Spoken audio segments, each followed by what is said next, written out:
estamos caminhando para o fim da nossa série. Nós estamos meditando nas últimas semanas, às quintas-feiras, acerca dessa epístola desde o início, tratando sobre a igreja modelo. Paulo, ele apresenta essa igreja como modelo. Se nós olharmos para a Bíblia, nós vamos ver outras igrejas sendo apresentadas como modelo. Isso não quer dizer que toda igreja que aparece no Novo Testamento não tinha problema. Nós temos igrejas que enfrentavam mais problemas, outras menos problemas. Essa é uma igreja que foi mais exaltada pelo apóstolo Paulo. O que não quer dizer que essa igreja também não pudesse melhorar. Então, um dos temas que um dos grandes estudiosos aí das escrituras do nosso país dá para essa epístola é uma igreja modelo que pode melhorar. Então, nós olhamos até aqui, vimos até aqui algumas coisas muito preciosas. De maneira muito breve, eu quero te lembrar o contexto aqui. Tessalônica era uma cidade muito importante à época. Paulo vai a essa cidade para pregar o evangelho, permanece ali durante um tempo. Ele, com Silas e Timóteo, ali eles alcançam, pela graça de Deus, um grupo significativo de pessoas com o evangelho. Essas pessoas então professam a fé em Cristo. Essas pessoas agora começam a caminhar com Cristo. No entanto, Paulo e os seus amigos precisam sair da cidade às pressas, devido à perseguição que se levanta contra eles por causa do evangelho. Paulo então se retira dali, mas Paulo está preocupado em verificar, em confirmar sobre a fé desses irmãos. Paulo então vai enviar Timóteo. Timóteo é enviado com o propósito de verificar, de atestar o estado desses irmãos.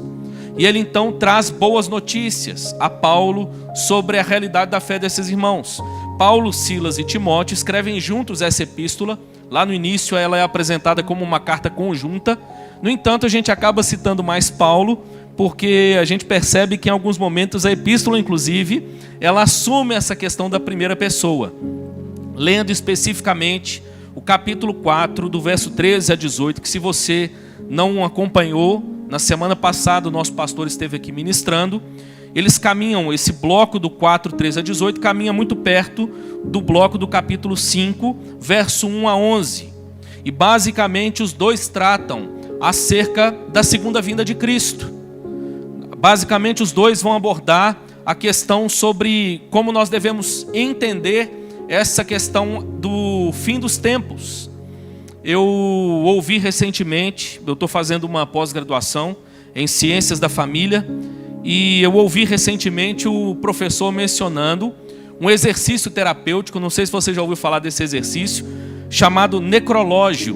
Basicamente, a pessoa escreve aquilo que seria dito acerca dela depois da morte. E a partir disso, a pessoa avalia a sua vida. E ela faz uma avaliação, por exemplo, como a desse professor. Ele disse, olha, eu sou apaixonado pelo Flamengo. E eu ia em jogo todo domingo. E de repente eu vi que lá no meu necrológio não tinha nenhuma menção ao Flamengo. Então eu fiz uma reflexão. Eu cheguei à conclusão que eu precisava ir menos ao estádio. E investir mais naquilo que para mim era mais importante. E não apenas a gente reflete naquilo que precisa ser deixado, como a gente pensa acerca da maneira como a gente quer ser lembrado. Digamos assim, o nosso epitáfio, aquilo que as pessoas dirão a nosso respeito depois de nós partirmos. Há uma beleza na fé cristã, irmãos, porque a fé cristã não diz respeito apenas da passagem para o encontro com Cristo por meio da morte. Ela também anuncia que Jesus Cristo um dia voltará para resgatar a sua igreja. Então, seja num contexto ou em outro, nós podemos viver pensando acerca dessas coisas. E Paulo aqui, os seus amigos, eles estão refletindo acerca então desse preparo para a segunda vinda de Cristo. Vamos ler o texto? Verso 1 a 11. Diz assim a palavra de Deus: Irmãos, relativamente aos tempos e às épocas, não há necessidade de que eu vos escreva, pois vós mesmos estáis inteirados com precisão de que o dia do Senhor vem como ladrão de noite. Quando andarem dizendo paz e segurança, eis que lhes sobrevirá repentina destruição, como vem as dores de parto a que está para dar à luz, e de nenhum modo escaparão. Mas vós, irmãos, não estáis em trevas, para que esse dia como ladrão vos apanhe de surpresa. porquanto vós todos sois filhos da luz e filhos do dia. Nós não somos da noite, nem das trevas. Assim, pois, não durmamos como os demais. Pelo contrário, vigiemos e sejamos sóbrios. Ora, os que dormem, dormem de noite. E os que se embriagam, é de noite que se embriagam.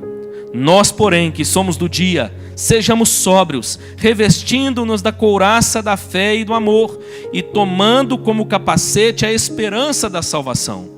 Porque Deus não nos destinou para a ira, mas para alcançar a salvação mediante nosso Senhor Jesus Cristo, que morreu por nós, para que quer vigiemos, quer durmamos, vivamos em união com Ele.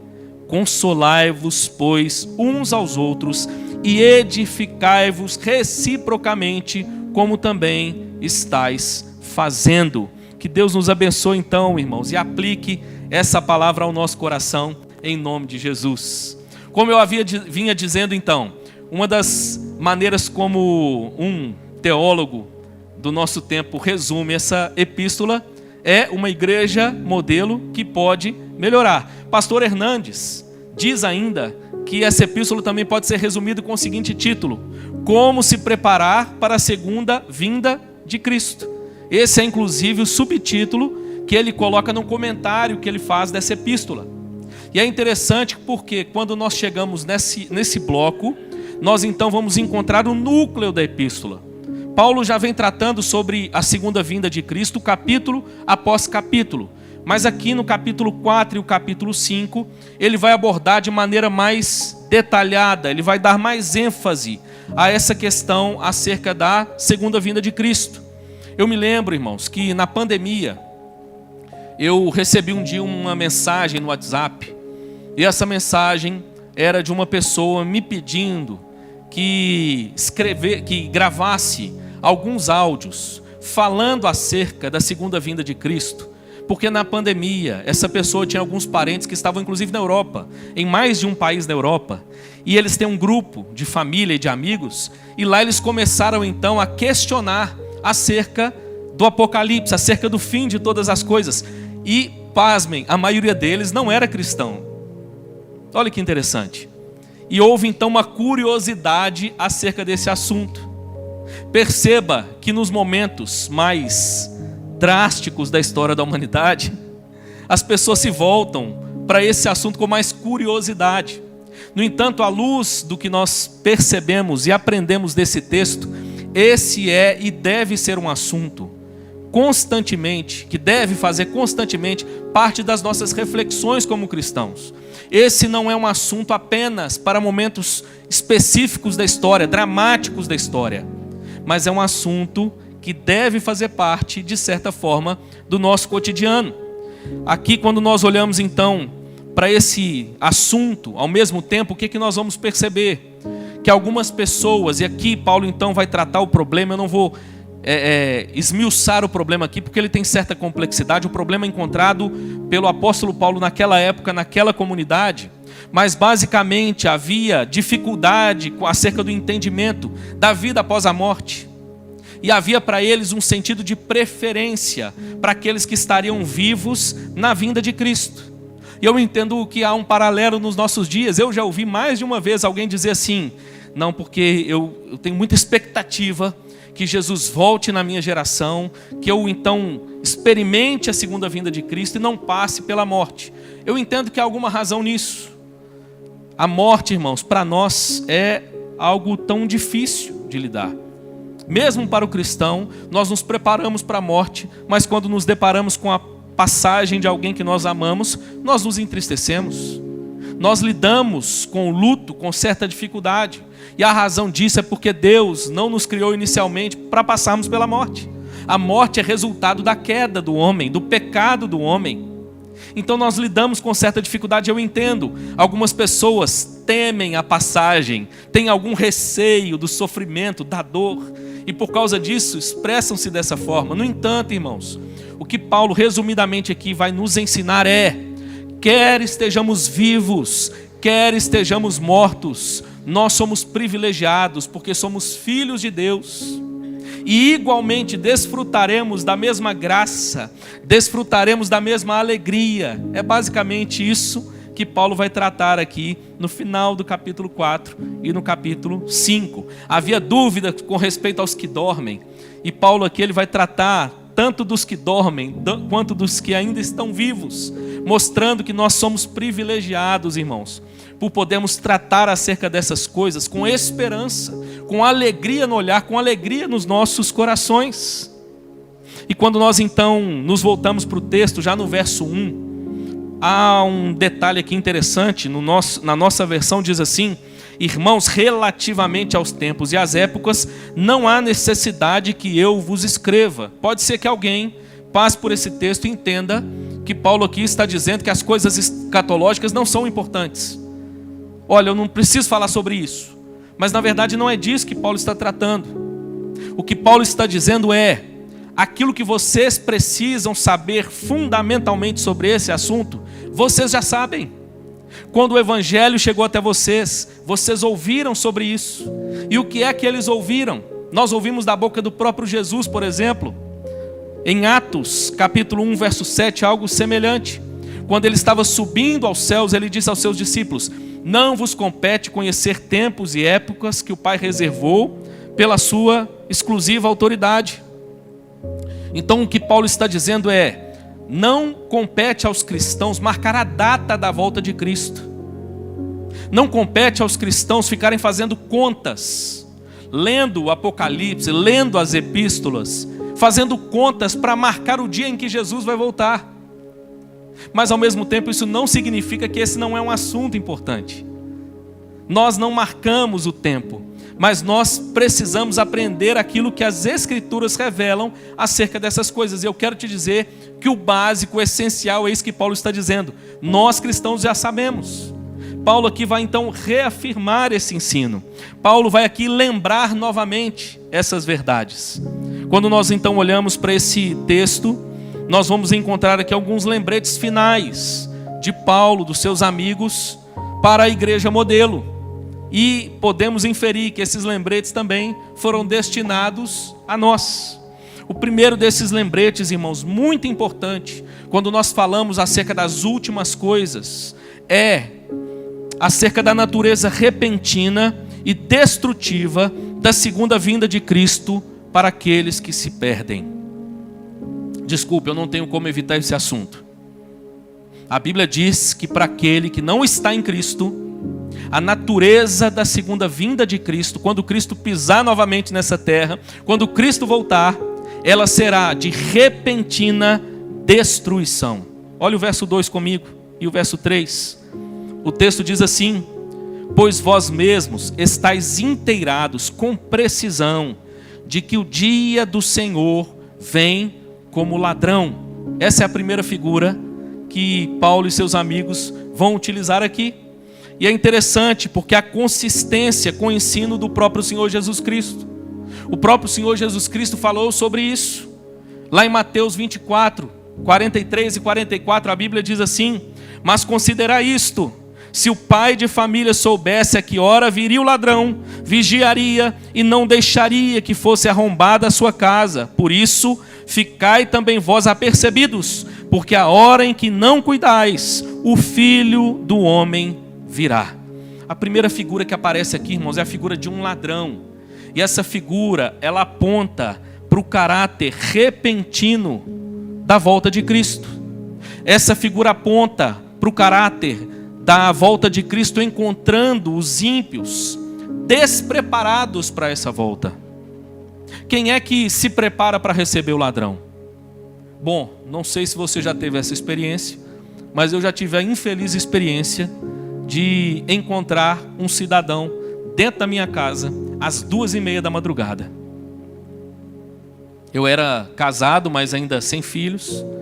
Estávamos no segundo andar, uma casa geminada, e eu estudando de madrugada. Eu de vez em quando tenho esses negócios. E eu lembro que eu estava lendo, a televisão ligada e a Ingrid deitada. Pensa numa agitação para 2h30 da manhã. E de repente eu ouvi um barulho. Eu preciso te confessar que eu tenho uma fobia terrível de rato. Quando eu ouvi o barulho eu pensei: tem um rato nessa casa. E eu fiz silêncio para tentar discernir o barulho. E o barulho parou. Eu voltei a estudar, falei, deve ser coisa da minha cabeça. Ouvi o barulho de novo. Parei mais uma vez, falei, não é possível, é rato. Eu lembro que eu levantei da cama e fui andando até o início da escada. E fiquei da escada ouvindo, e novamente, nenhum barulho. Mas eu permaneci mais um pouco, e de repente eu ouvi o barulho de novo. E aí já me veio a desconfiança de que fosse outro tipo de rato. Eu desci a escada, e eu me deparei com um indivíduo no meio da sala. Depois eu te conto o desfecho dessa história. Além de te dizer apenas para você ficar tranquilo, que ele, quando me viu e me ouviu gritar, ele correu e foi embora. Ele estava com uma mala cheia de coisas para levar. A única coisa que ele levou é o celular da Ingrid, que ele já tinha colocado no bolso. Perceba, por mais cuidadoso que a gente seja, a gente não está preparado, a gente é pego de surpresa. Eu lembro que eu dei um grito, miserável! E ele correu e saltou o muro para fora da casa. Perceba, meu irmão, é essa figura que está sendo utilizada tanto por Jesus quanto aqui pelo apóstolo Paulo, a figura de um ladrão. O que a Bíblia está nos mostrando é que aqueles que se perdem vivem como se Jesus não fosse voltar. E o texto ainda vai dizer, quando eles julgarem que agora é que a paz chegou, agora é que há segurança plena, é nessa hora que eles menos se cuidam, se preparam, é que Cristo voltará. Para essas pessoas, a volta de Cristo será, irmãos, de repentina destruição. Não há como falar nas Escrituras sobre o Evangelho sem anunciar que a Bíblia diz que há juízo preparado para aqueles que estão afastados de Deus. Deus nos criou pela sua graça e amor, mas nós nos rebelamos contra Deus e vivemos em rebeldia no nosso pecado. O Evangelho é a graça de Deus para reconectar o homem com Deus. Mas infelizmente, muita gente ainda se mantém rebelde em relação ao Filho. E a Bíblia diz, haverá um dia em que haverá acerto de contas dessas pessoas com Deus. A segunda figura, verso 3. Quando andarem dizendo, paz e segurança, eis que lhes sobrevirá repentina destruição, como vem as dores de parto, aqui está para dar à luz, e de nenhum modo escaparão. Aqui agora é a figura da parturiente.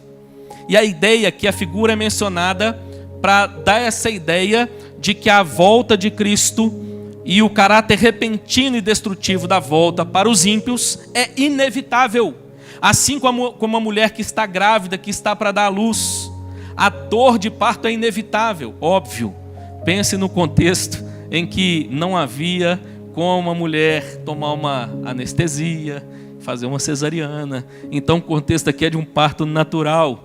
E o que a Bíblia está dizendo é, por mais que no caso dessa mulher ela esteja preparada, ela não consegue evitar a dor que acompanha o parto. Perceba, a Bíblia está dizendo que para aqueles que se perdem, haverá justo juízo da parte de Deus. E a natureza da segunda vinda será repentina e destrutiva. Para aqueles que se rebelam contra o Filho hoje, essa mensagem serve de alerta. Hoje é o tempo da oportunidade. Hoje é o tempo do arrependimento. Mas essa mensagem é destinada à igreja. E para nós, irmãos, para que ela serve? Para nos trazer também, ao mesmo tempo, sossego na alma. Quando contemplamos a aparente prosperidade do ímpio. Vivemos num mundo, irmãos, de maldade terrível. E de repente temos a impressão de que aqueles que praticam mal conseguem escapar. Temos a impressão de que a injustiça praticada nessa vida, irmãos, passa impune. Precisamos nos lembrar que haverá um dia que todos comparecerão diante do tribunal de Cristo. Não há violência, não há injustiça que o nosso Deus não contemple e que o nosso Deus não diga, um dia deverá prestar contas diante de mim. Warren Wiersbe, comentando esse texto, diz o seguinte, irmãos, eu caminho então para o próximo aspecto. No que diz respeito ao mundo, A vinda de Cristo acontecerá de repente e de forma inesperada, como um ladrão na noite. Porém não para o crente. Nós estamos aguardando a vinda dele. O incrédulo está nas trevas, tem um entendimento obscurecido. Efésios 4:18 e 5:8 também tratam disso. Ama as trevas. João 3:19-21, Efésios 5:11. É controlado pelas forças das trevas. Efésios 6:12. E ruma para as trevas eternas. Mateus 8:12. Perceba, meu irmão, diante da realidade de um mundo cruel, um mundo marcado, por exemplo, por injustiças, por opressão, por tirania, por ditaduras, por terrorismo, por maldade de todas as esferas, a Bíblia tem uma mensagem. E a mensagem é: a segunda vinda de Cristo os apanhará de maneira repentina, mas também destrutiva. Prestarão contas diante de Cristo. Mas ao mesmo tempo, a beleza desse texto, irmãos, é que ele tem um segundo lembrete. O segundo lembrete é acerca da absoluta segurança e esperança na segunda vinda de Cristo para os crentes. Quando nós tratamos desse assunto para os filhos de Deus, esse não pode ser um assunto que nos gera medo, que nos gera insegurança. Não sei se você se lembra de alguma experiência assim, de uma tia, de uma avó, de um avô, que de repente, na ânsia de ver os filhos, os netos na presença de Deus, dizia: olha, Jesus vai voltar. E de repente, quando falava sobre isso, as pernas até ficavam bambas, preocupada acerca do futuro. A preocupação deve ser real, se nós não formos filhos de Deus. Mas se somos filhos de Deus, o que Paulo está mostrando, irmãos, é que esse assunto para nós é um assunto de segurança, é um assunto que nos traz alegria, é um assunto que relembra a nossa esperança em Cristo. Verso 4 e 5 diz assim: mas vós, irmãos, não estais em trevas, para que esse dia como ladrão vos apanhe de surpresa. A figura do ladrão é para aqueles que se perdem, não para o cristão. Verso 5: porquanto vós todos sois filhos da luz e filhos do dia, nós não somos da noite nem das trevas. É bonito, irmãos, porque no domingo passado à noite, eu compartilhei um texto em 1 João, capítulo 1, do verso 5 até o capítulo 2, verso 6. E lá, João aborda como temática andar na luz. E eu mostrei como que a Bíblia aborda e usa essa expressão mais de uma vez. E aqui está um exemplo. Paulo agora usa essa dinâmica, esse contraste de luz e trevas. E o que Paulo vai nos mostrar aqui é o seguinte, irmãos: associa-se o cristão à luz, pois Deus é luz e Cristo é a luz do mundo. O cristão é filho da luz, embora antes de sua conversão estivesse nas trevas. A mudança que acontece no cristão é descrita nas Escrituras em várias passagens: 2 Coríntios 4, 1-6, Colossenses 1,13, 1 Pedro 2,9. Os crentes devem viver na luz, já que pertencem ao dia, e estar prontos para o retorno de Cristo. Então, o segundo lembrete de Paulo é para nós, que somos servos de Deus. O lembrete é: meu irmão, fica firme, porque Cristo voltará. Essa simples lembrança é motivo para nós de alegria, de segurança, de esperança. Diante de um mundo rebelde, diante de más notícias, se lembre sempre, meu irmão, dessa verdade: Cristo breve voltará e colocará todas as coisas em ordem. É o que nos anuncia as Escrituras. É um lembrete precioso para nós, irmãos, para que o nosso coração encontre paz, sossego, segurança diante das adversidades da vida, diante das injustiças da vida. Mas, meu irmão, precisamos nos lembrar: Cristo voltará. E tudo aquilo que a igreja do Senhor hoje experimenta de vilipêndio, coisas desse tipo, irmãos, tudo isso vai passar, e nós estaremos na presença santa do nosso Senhor Jesus Cristo. É esse lembrete que Paulo nos está fazendo aqui. Há um terceiro e último lembrete que Paulo vai nos apresentar nessa passagem, e que prepara inclusive o restante do texto que nós veremos na próxima semana. Paulo vai ainda nos mostrar aqui, irmãos, vai nos ensinar aqui acerca da necessidade dos crentes se manterem alertas e preparados para a segunda vinda de Cristo. Entenda, ao mesmo tempo em que a Bíblia diz que nós não seremos pegos de surpresa, a segunda vinda de Cristo não será para nós esse momento de nos pegar em espanto, despreparados, não. Nós aguardamos a vinda de Cristo. No entanto, somos exortados a prosseguirmos, nos preparando para esse momento. Versos 6 a 11. Olha o verso 6. Assim, pois, não durmamos como os demais. Pelo contrário, vigiemos e sejamos sóbrios. O dormir aqui é usado em linguagem metafórica. O que Paulo está dizendo é que aqueles que se perdem, é como se eles vivessem dormindo, é como se eles vivessem anestesiados acerca da realidade de Deus. Nós, irmãos, não podemos ser encontrados assim. Paulo está dizendo, nós estamos, pela graça de Deus, preparados para a vinda de Cristo. Mas é justamente por essa graça que o cristão é marcado por um preparo constante.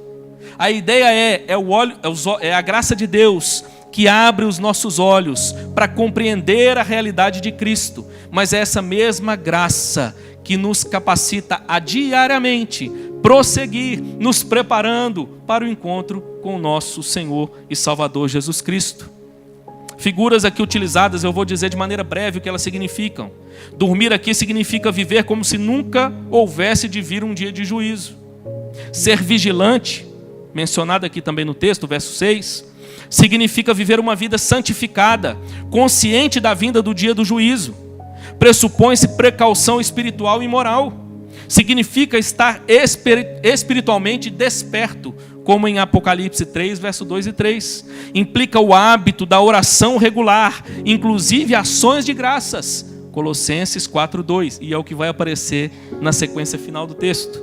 E por fim, a terceira figura, Paulo vai mencionar aqui, não durmamos, pelo contrário, vigiemos e sejamos sóbrios. Ser sóbrio significa estar cheio de ardor moral e espiritual. Não viver entusiasmado por um lado, nem indiferente por outro, porém calma, firme e racionalmente, cumprindo seus deveres e realizando o seu ministério, aquilo que Deus confiou a si como igreja para realizar. Aqui nós então podemos ouvir um comentarista bíblico que diz algo muito bonito sobre esse verso, esse pedaço. Simon Kistemacher diz o seguinte: a pessoa sóbria vive de maneira profunda. Seus prazeres não são primariamente os dos sentidos, como os prazeres do ébrio, por exemplo, porém os da alma. Ele não é de forma alguma um estoico. Ao contrário, com uma medida plena de alegre antegozo, ele confia no retorno do Senhor. 1 Pedro 1,13. Entretanto, ele jamais foge aos seus deveres. O cristão é aquele que confia tanto na vinda de Cristo, que ele segue se preparando para o encontro com o seu mestre. É isso que Paulo está dizendo aqui. Verso 7 diz assim: ora, os que dormem, dormem de noite. Pelo menos deveria ser, né, irmãos? Tem gente que tem insônia, né? E não dorme direito de noite. Mas aqui ele ainda está usando de maneira metafórica. E os que se embriagam, é de noite que se embriagam. Nós, porém, verso 8, que somos do dia, sejamos sóbrios, revestindo-nos da couraça da fé e do amor, e tomando como capacete a esperança da salvação. É interessante que Paulo aqui vai, nesse finalzinho que nós acabamos de ler, utilizar figuras militares. Paulo agora começa a falar da couraça. Paulo vai falar do capacete. Paulo então fala sobre nos revestirmos. E é interessante que a figura utilizada por Paulo é intencional. E justamente porque ele vem falando de vigilância, ele então toma emprestado uma figura militar, para remeter mesmo aquele soldado que aguarda vigilante, protegendo o seu patrimônio, o seu povo. E ele então, é interessante, irmãos, porque ele vai usar a ideia aqui, ele utiliza a figura da couraça. A couraça, ela tem esse atributo de ser um instrumento de defesa. A couraça é utilizada para a defesa. No entanto, Paulo diz o seguinte: revestindo-nos da couraça da fé e do amor. Perceba, até mesmo o capacete tem essa figura de defesa. E ele diz: e tomando como capacete a esperança da salvação. Ao mesmo tempo que Paulo usa elementos aqui militares de defesa, Paulo usa elementos da fé que tem um caráter mais de ataque. E ele faz isso intencionalmente. O que Paulo está dizendo é: na defesa da fé, nós temos armas para confrontar o erro e anunciarmos a verdade de Deus. Eu estou sendo o mais breve que eu posso ser, irmãos, mas não tem como não lembrar de como Paulo começou essa epístola. Lá no capítulo 1, verso 3, Paulo fala acerca da fé, da esperança e do amor, as virtudes cardeais. E ele diz: olha, eu fico feliz porque eu encontro isso nessa igreja. E olha que bonito, quando está caminhando para o fim, o que Paulo está dizendo?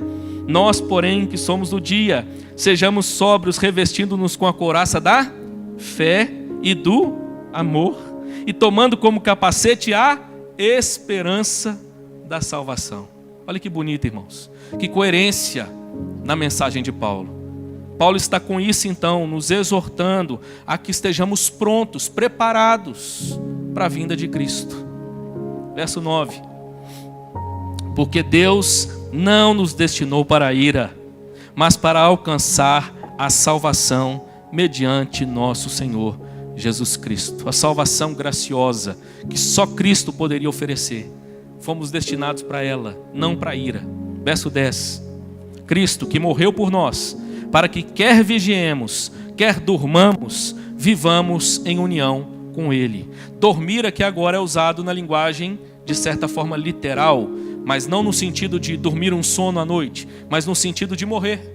O que Paulo está dizendo é: estejamos mortos ou vivos, nós nos encontraremos com Cristo e desfrutaremos das mesmas bênçãos celestiais. E o verso 11: consolai-vos, pois, uns aos outros, e edificai-vos reciprocamente, como também estáis fazendo.